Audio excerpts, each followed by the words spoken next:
Hello guys. आज हम लोग साइंस के बायोलॉजी के कुछ महत्वपूर्ण क्वेश्चन के बारे में अध्ययन करेंगे जो हर साल परीक्षाओं में पूछे जाते हैं। आइए देखें। रक्त को शुद्ध करता है। बताइए आपके शरीर में वह कौन सा भाग है जो रक्त को शुद्ध करता है। उसका नाम है किडनी या तो ब्रिक भी कह सकते हैं। जो आपके ब्लड को शुद्ध करता है उसे किडनी कहेंगे चाहे ब्रिक कहेंगे। दूसरा है मस्तिष्क का सबसे बड़ा भाग क्या होता है? सेरिब्रम होता है। मस्तिष्क का सबसे बड़ा भाग सेरिब्रम होता है। तीसरा क्वेश्चन है मानव खोपड़ी में हड्डियों की संख्या कितनी होती है?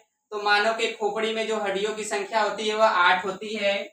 चौथा क्वेश्चन है मानव रक्त का पीएच मान कितना होता है? तो मानव रक्त का पीएच मान 7.4 होता है, 7.4 होता है। लार में कौन सा एंजाइम पाया जाता है? तो लार में टाइलिन एंजाइम पाया जाता है। अगला क्वेश्चन है मूत्र दुर्गंध देता है, किसके कारण देता है? यूरिया के कारण देता है। अगर आपके शरीर में यूरिया की मात्रा बढ़ गई है तो मूत्र से उसमें दुर्गंध आएगी। और यूरिया का सूत्र होता है NH2CONH2। सबसे बड़ी हड्डी कौन सी है? फीमर की हड्डी होती है, चाहे जांघ की हड्डी कह लीजिए। फीमर जांघ की हड्डी होती है। सबसे छोटी जो हड्डी होती है वह स्टेपीज होती है, या तो कह सकते हैं कान की हड्डी होती है, स्टेपीज।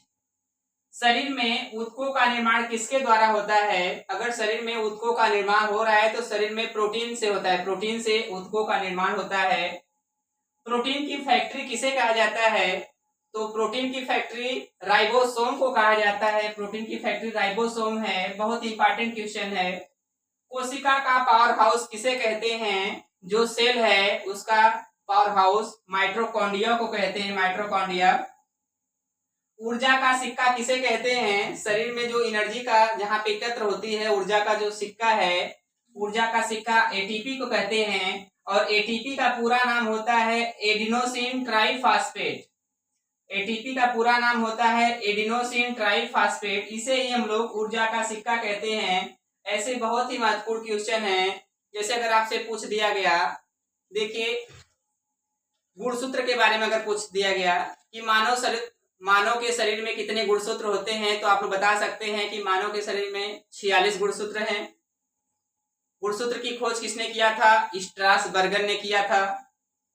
न्यूक्लिक अम्ल के बारे में पूछा जा सकता है। न्यूक्लिक अम्ल की खोज किसने किया था? माइसर ने किया था। न्यूक्लिक अम्ल कितने प्रकार के होते हैं? तो आप लोग बता सकते हैं कि न्यूक्लिक अम्ल 2 प्रकार के होते हैं, आरएनए और डीएनए। आरएनए का पूरा नाम क्या होता है? आरएनए का पूरा नाम होता है आरएनए। देखिए राइबोस न्यूक्लिक अम्ल, आरएनए का पूरा नाम है राइबोस न्यूक्लिक अम्ल। और डीएनए का जो पूरा नाम होता है डीऑक्सीराइबोस न्यूक्लिक अम्ल होता है। और जो आरएनए का कार्य है, ध्यान देना, यह शरीर में प्रोटीन का संश्लेषण करता है। और जो डीएनए का कार्य है वह शरीर में आनुवंशिकता का वाहक होता है। जो आनुवंशिकता का गुण होता है वह डीएनए के कारण होता है। और आरएनए के जो खोजकर्ता हैं वाटसन और आर्थर हैं। और जो डीएनए के खोजकर्ता हैं वह वाटसन और क्रिक हैं। ऐसे बहुत ही क्वेश्चन बन सकते हैं। तो आप लोग ये जो टॉपिक लिखी गई है बहुत ही महत्वपूर्ण टॉपिक है। आप लोग इसको अच्छे से तैयार कर लेंगे। परीक्षाओं में हर साल पूछा जाता है। हम आशा करते हैं कि आपको ये टॉपिक समझ में आया होगा। अगले टॉपिक के साथ हम आपको कल मिलेंगे। तब तक के लिए धन्यवाद।